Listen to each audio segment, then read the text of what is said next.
Está começando mais um episódio de Cuidar Não É Educar. Seja muito bem-vindo ao nosso podcast. A gente está aqui toda semana trocando uma ideia. Eu, Arthur Gubert e Júlio Valls, o autor de Cuidar Não É Educar, o livro que norteia o nosso programa, a ideia inicial do que a gente faz por aqui. E a gente está trocando ideia já tem um tempo já, né, Júlio? Tem uma temporada inteirinha pronta aí. E esses são os novos episódios. Que nem série, que nem Netflix. Estamos aprendendo, Estamos aprendendo. E você aprende junto com a gente e nos ensina também, porque é uma troca, né? No final de tudo, né? E tu sabe que a vida é isso, né? Se o cara descobre que mesmo com os filhos é uma troca,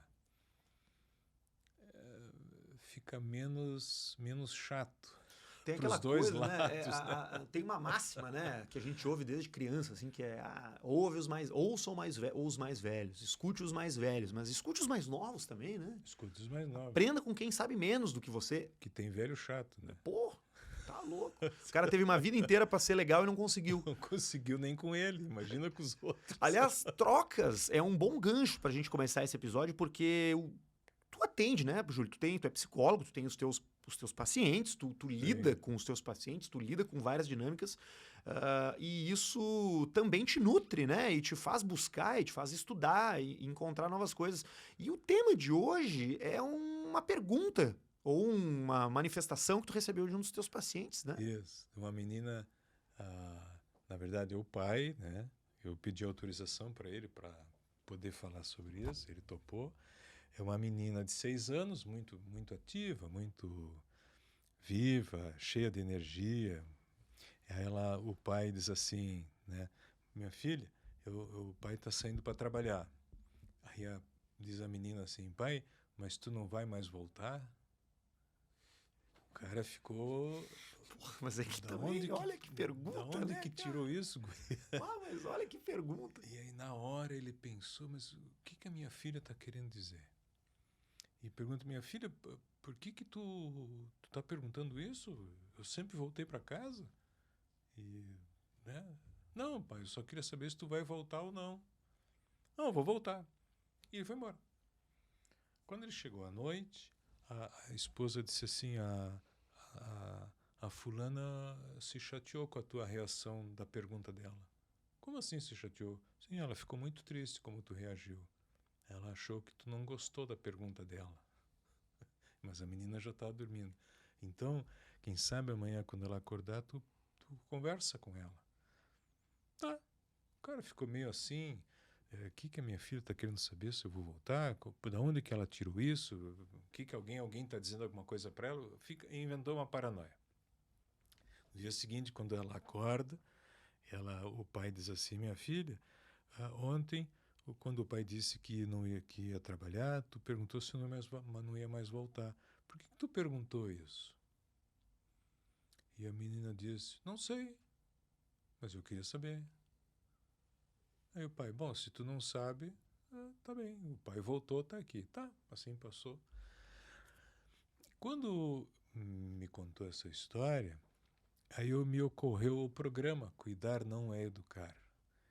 Tu que escutou agora a história pela primeira vez, né? O que tu achou dessa cena? Vamos ver, tu que é um futuro pai. Então, eu pensei, quando tu falou que quando tu me mostrou, quando tu me contou essa pergunta, eu achei que era uma criança muito mais nova. Uhum. E me ocorreu aquela coisa aquela cena também clássica do deixar o filho no colégio. Nas primeiras épocas que tu deixa o filho na escola e o filho chora, tem medo, né? Porque, enfim, ele não sabe se tu vai voltar ou não. Ele tá em casa contigo 24 horas por dia, daqui a pouco tu deixa ele num lugar e vai embora. Como assim? Mas agora ouvindo uma menina de 6 anos que já viu o pai sair de casa mais de uma vez, né? Que não... Teoricamente, ela já deveria pelo menos presumir que o pai vai voltar para casa. Isso me deu um nó na cabeça. Porque realmente, de onde vem isso? Isso é um medo? Isso é uma curiosidade apenas? Porque eu fiquei pensando na reação desse pai. Ele ficou espantado com a pergunta. Ficou espantado. Naturalmente, a gente Naturalmente. compreende que não estava esperando. Não, e porque ela já viu ele voltar outras vezes. Não é como se ela estivesse começando no processo de ver o pai sair de casa. Isso. E a família está bem, eles não brigam, não tinha acontecido nada de diferente ou estranho que pudesse deixar a criança Então eu ansiosa. fico curioso saber de onde vem, porque se não vem da parte da adaptação ao pai deixando? Da onde vem essa pergunta? Pois é. Aqui é que vem uma coisa que eu acho legal da gente conversar. Quando o pai voltou para casa, depois de ele levar a rasteira da pergunta inesperada, né? A mãe disse assim, olha, a tua filha se chateou com a tua pergunta. Não, a tua filha se chateou com a tua reação. Então tu conversa com ela. No dia seguinte, quando ela acorda, o que ele conversou com ela? O porquê que ela perguntou. Ao invés de discutir com ela sobre a reação que ele teve. A reação que ele teve e a reação que ela teve. Olha, tu sabe que ontem, quando o pai chegou em casa, a mãe disse que tu ficou chateada comigo de eu ter reagido assim. Vamos conversar sobre isso, até porque eu não me lembro como é que eu reagi, mas eu fiquei espantado com a tua pergunta, não imaginava que tu fosse fazer. Isso ele não conversou com ela.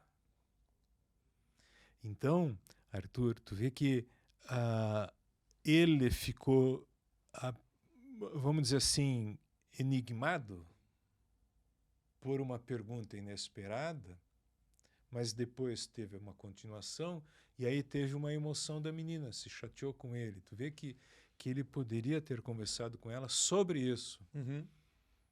Né? A mãe disse que tu te chateou, é verdade? Me explica o que te incomodou. Sabe que eu me incomodei com a tua pergunta, porque eu sempre volto para casa, não sei de onde que tu tirou isso. E aí eles poderiam conversar sobre o assunto.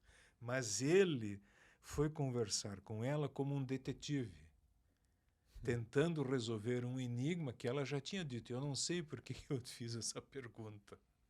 Ela veio. Entende? E aí, isso aqui é uma coisa interessante e que às vezes é difícil no dia a dia da vida do pai e da mãe, de que a gente vamos dizer assim, se prende ao inesperado e não torna isso um diálogo e sim querer saber por quê. E às vezes a criança não sabe por quê. E vou te dizer mesmo, ela não sabe por quê. Por que ela perguntou aquilo? Porque veio. Pode ter milhões de origens. Milhões de explicações. Provavelmente são coisas internas do desenvolvimento dela. Porque talvez ela nunca tenha percebido realmente que o pai vai e volta. Sim. Pode ser que agora ela descobriu. Isso é, ainda mais a gente sabendo, agora, tecnicamente, ela está com 6 anos, né? A gente chama que nessa fase a pessoa começa a ter uma ideia de causalidade, que as coisas têm começo, meio e fim. Uhum. Tanto é que, às vezes, uma criança pergunta, pai, tu tem 50 ou 40 anos, eu tenho 5. Quando tu tiver 70 e eu 25, tu vai estar vivo ou vai estar morto? Sim. Esta Cara, pergunta... isso é clássico, né? Essa pergunta é a mesma dessa menina. É a mesma coisa. Cognitivamente, é um raciocínio de que tem coisas que acabam e não retornam mais. Então, o pai está indo embora e ela... Entende? Ela ficou com medo que não voltasse mais. Ou nem ficou com medo. Talvez ela simplesmente concatenou ali que, pô, ele tem que... Então, ele tem que voltar. Vou perguntar se ele vai voltar ou não. Vou perguntar, claro. Porque até então isso aconteceu sem ela se dar conta, talvez. Isso. Né? Ou sem aprofundar o raciocínio. Isso. E aí, a reação do adulto foi uma reação de que foi feito uma pergunta inesperada e em vez de ele... Quando eu digo ele, não é ele especificamente, essa pessoa, porque a gente reage assim. Quando algo de inesperado nos acontece, a tendência da gente é querer saber o porquê e não a interação. Meu filho, a gente falou no outro programa, meu filho que não quer ir para a escola, eu quero saber o porquê. E não ver se tem algum problema de comunicação e de interação entre eu e ele. E por que a gente tem esse foco no porquê da pergunta e não na interação ou no diálogo que pode existir ali? Medo? Acho que o mais razoável da gente pensar é que o porquê respondido nos dá uma sensação de controle. Certo. Acho que essa é a linha mesmo. E como a gente tem uma sensação de controle, a gente tem uma sensação de solução. Né? Um namoradinho, uma namoradinha. O namoradinho quer terminar com a namoradinha e diz assim, não quero mais namorar contigo. Por quê? Aí ele vai inventar uma mentira. Porque tu não pinta a unha de vermelho. O que ela vai fazer? Vai começar a pintar a unha de vermelho. Vai começar a pintar a unha de vermelho. Porque ao ter um porquê e uma explicação, e ela agir de acordo com a explicação, ela tem a sensação de controle. ao invés de dizer para ele, tu não quer mais namorar comigo? Tu não gosta mais de mim? O que aconteceu? Então, em vez de ter uma conversa verdadeira e profunda, eu quero saber causas para ter o controle. Isso é da natureza humana, Arthur. Isso é assim. Não é? E o porquê ele surge e muitas vezes nos acalma. Peguei gripe. Ah, é por causa do ar-condicionado que sai. Ah, é por causa da oscilação da temperatura. Ah, é porque não sei o quê. Ah, é porque eu não me agasalhei direito no vento encanado. A única coisa que eu não quero saber é que eu peguei uma gripe porque eu sou um ser biológico. Sim, perfeito. Seres biológicos vão ficar com gripe. Pode ser por causa disso e disso, mas eu vou ficar gripado.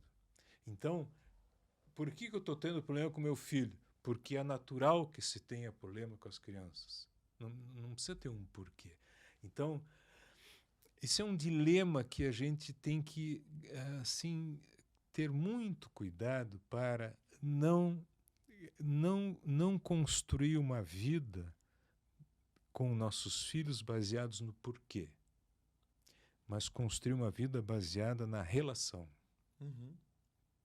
Aonde a gente possa falar. E eu vou te dizer mais, a relação ou falar é a construção da civilidade. Porque a barbárie sempre vai ter um porquê. Por que o nazismo conseguiu crescer e fazer o que fez? Porque tinha um porquê. Nós vamos purificar a raça humana. Agora, se eu deixasse o argumento purificar a raça humana e dissesse todas as pessoas são seres vivos e humanos e merecem viver, não teria um porquê, teria um vínculo. Um vínculo onde sempre há um respeito pela diferença. O porquê, por que o cara bateu na mulher? Por causa disso. Mas se ele visse ali um outro ser humano, ele não faria isso. Essa tendência que a gente tem de buscar o controle, de exercer o controle, ela é inerente, né? Ela é inerente, é uma parte angustiante nossa que pode se transformar num vínculo, numa relação onde a vida não importa. O que importa é o argumento. Porque tu estava falando, e tu deu um exemplo aí do nazismo e tal, me ocorreu que a gente justifica só o que acaba sendo, de alguma maneira, agressivo para uma pessoa ou para um grupo. Porque quando as coisas estão bem, parece que não há porquê, né? Mas o bem dura 10 minutos. Né? Esse é o ponto. A gente tem a tendência a provocar o caos, então. Não sei, sempre ocorrem dificuldades. Quando ocorre uma dificuldade, a gente gostaria muito de saber o porquê. Vamos pegar um exemplo de uma doença. Tá, eu fiquei, sei lá... Câncer. Por quê? Por quê? Porque eu sou um ser vivo. Só por isso. Porque existe um processo natural de apoptose e necrose celular. Agora, existem alguns gatilhos que podem piorar isso, ou tornar mais rápido, ou evitar isso, sim, tá? São as causas, né? São causalidades. Mas agora eu não vou falar objetivamente o fenômeno, agora eu vou falar a mente de quem sofreu o fenômeno. A mente de quem sofreu o fenômeno é: se eu tivesse pensado, eu acho que eu teria o controle da situação e eu não teria o que eu tenho. Isso ocorre mesmo, o que não é verdade. Eu ia ter igual. Só tive porque ignorei o pensamento. Isso, porque eu não fiz aquilo que eu deveria ter feito. E tem muita gente que fuma há 80 anos e nem fizemos, entende? Então, uma coisa é o fato real, o câncer, os fatores de risco e coisas assim, mas a outra é o que eu penso sobre isso. O que eu penso sobre isso é, eu tenho que aceitar que eu tenho isso. Aceitar no sentido de que não é por causa que eu não tive o controle de uma situação, me ocorreu isso. Mas para algumas pessoas É muito angustiante. isso pode soar uma resignação ou um Negligência. conformismo. Negligência, inclusive. Porque estar em um carro sem estar segurando o volante é difícil para a grande maioria das pessoas, né? Tu entende a minha metáfora? Entendo, mas eu seguro o volante, mas mesmo assim alguém pode vir bater em mim. Alguém pode vir e bater em mim. E aí o que eu reajo? Eu posso reagir, ficar chateado com a pessoa, obviamente, né, com a situação, mas eu não posso dizer que é porque eu não estava dirigindo bem. Eu estava, mas me ocorreu ou furar um pneu. Entende? Sempre tem o acaso que me aproxima e chega perto de mim e me dá uma rasteira. O que eu não posso é imaginar que pelo fato de eu não ter pensado, isso é que me ocorreu. É interessante isso. Isso me lembra o Epíteto. Epíteto tinha uma frase que eu não vou me lembrar agora exatamente como é, mas o filósofo grego Epíteto, né, estoico, dizia que as coisas são o que elas são e não o que a gente pensa que elas são. No sentido de que o que tu acha que é, provavelmente está errado. Ela é por ser apenas, né? No caso, se eu imaginar que a minha filha me perguntou se tu vai voltar para casa ou não, se eu vou voltar para casa, se eu achar que eu sei por que ela perguntou isso, eu não converso com ela. Agora, se eu não souber, ou se eu abrir mão da certeza do que eu sei, eu posso até ter uma hipótese, mas se eu não abrir mão da certeza, eu vou interagir com ela, eu vou interagir com a realidade. A coisa mais comum que as pessoas dizem é o seguinte: a pessoa teve um câncer por causa que ela não fala. Né? Isso é o mais comum de dizer, a pessoa não fala, não põe para fora as emoções, por isso que ela tem um câncer. Bom, cachorro tem câncer e morde, cachorro late e morde. Plantas têm câncer e elas não falam. Mas a ideia que a gente tem é que ao eu saber a razão do problema dele, eu posso, inclusive, eu me proteger de um câncer comigo, aí eu vou começar a falar, entende? Ou ao eu achar que eu explico para a pessoa, eu vou dizer, tu tem que falar, tu tem que botar a raiva para fora, e com isso eu vou achar que eu estou curando ela. Isso tem um pouco a ver com culpa, né? De tu ter que sentir que tu é agente de alguma forma do que está acontecendo contigo, né? O que é uma ilusão. Completa, ilusão de mas é um lugar muito onipotência. confortável ser culpado, né? Porque o culpa te põe numa caixa, ele limita, ele interrompe a divagação, né?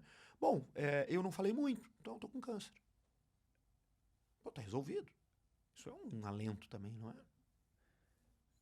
É um peso, né? Sim, completo. Não é um alento, é um peso. Mas a gente busca essa explicação, né? Parece que isso tranquiliza. É muito difícil tu ficar em paz com a... É muito difícil ser estoico.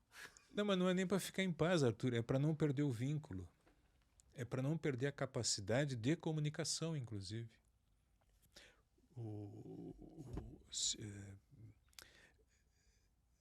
Vamos pensar assim, se o médico sabe o que eu tenho, ele vai conversar comigo e tal. Parará. Agora, se eu não sigo a terapêutica e ele se chateia comigo que eu não sigo a terapêutica, ele vai dizer assim, eu lavei minhas mãos porque eu falei para ti e tu não seguiu as minhas normas, então azar o teu.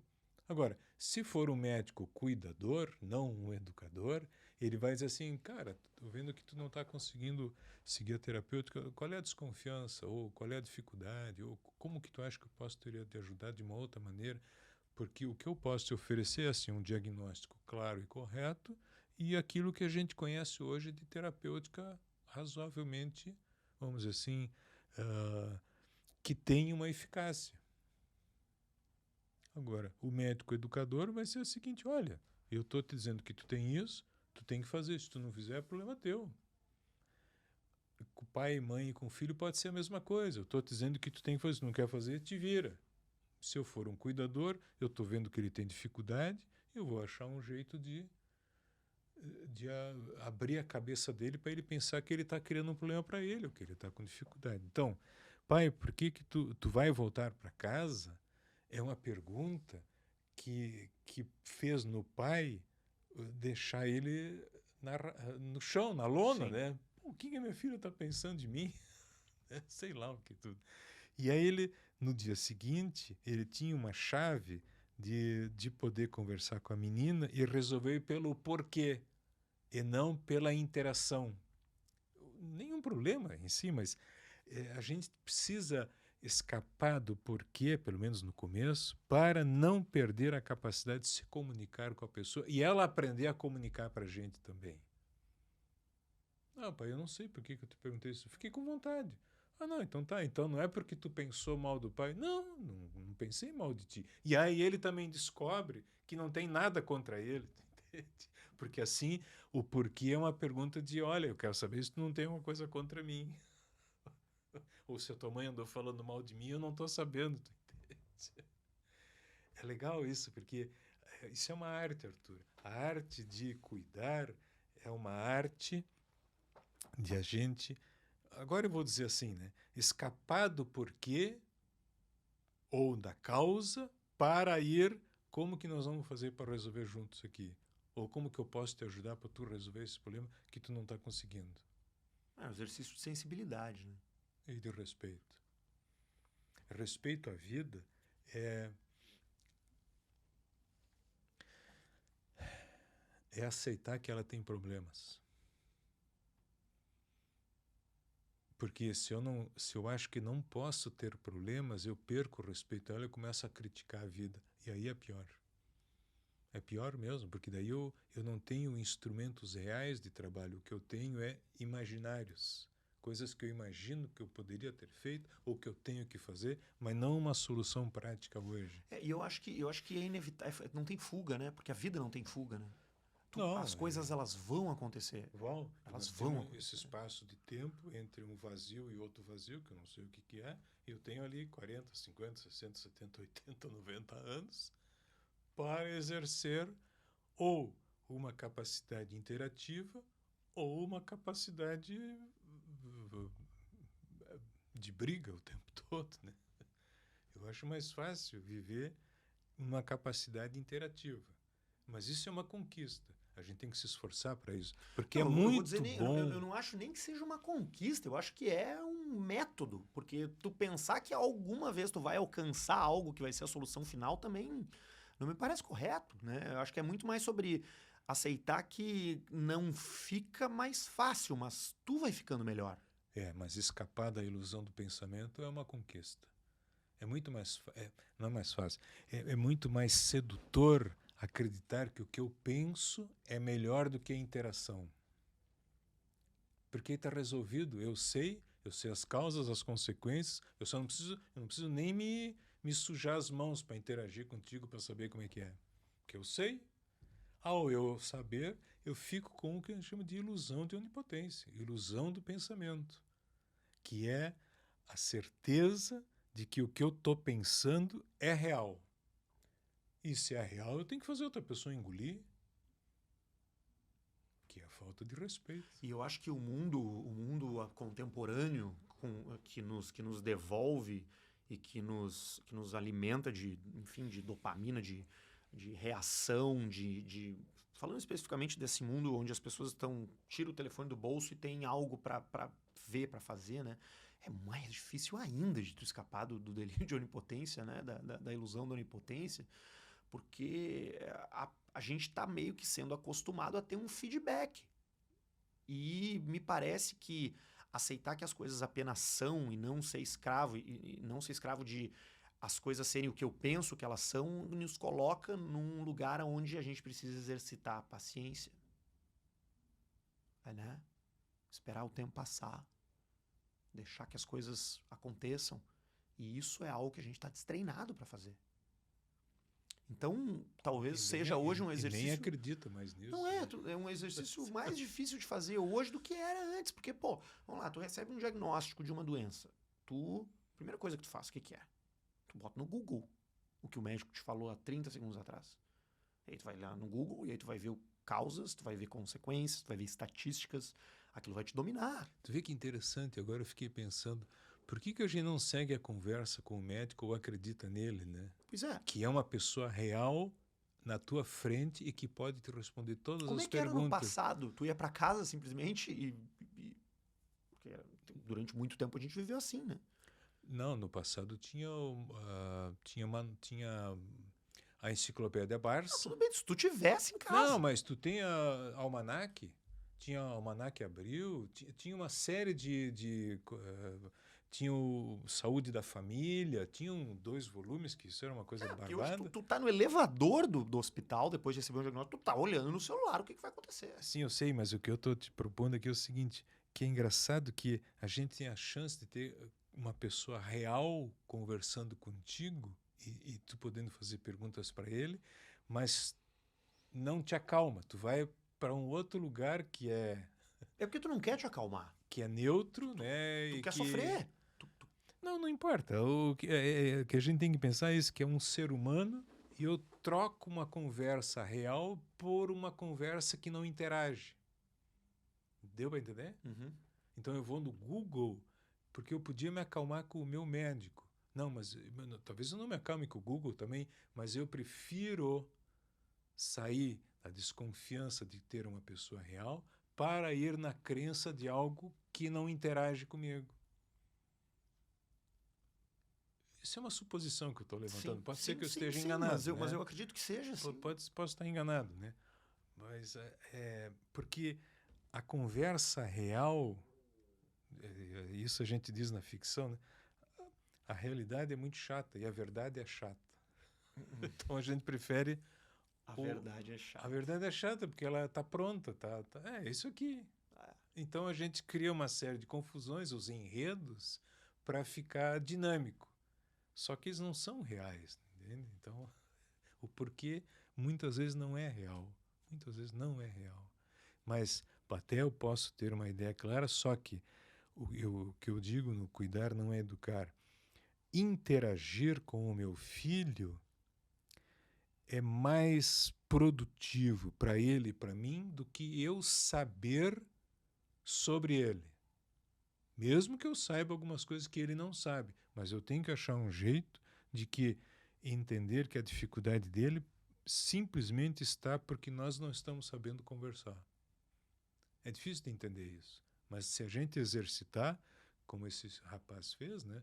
Minha filha, por que tu perguntou isso para mim ontem? Se ele pudesse conversar com ela, a mãe falou que tu estava chateada comigo, eu vou te dizer que eu até fiquei, porque eu achei que tu estava falando mal de mim, por exemplo. Né? Uhum. E aí a criança vai saber quem é o pai dela e ela vai saber e ele vai saber quem é a filha dele.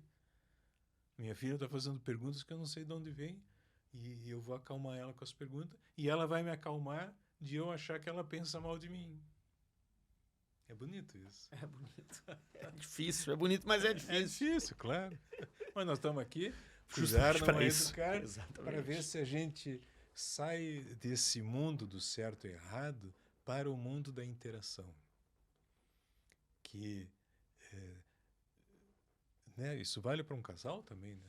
Se um casal convive e ela sabe sobre ele e ele sobre ela e os dois não interagem, não tem como um ajudar o outro a mudar.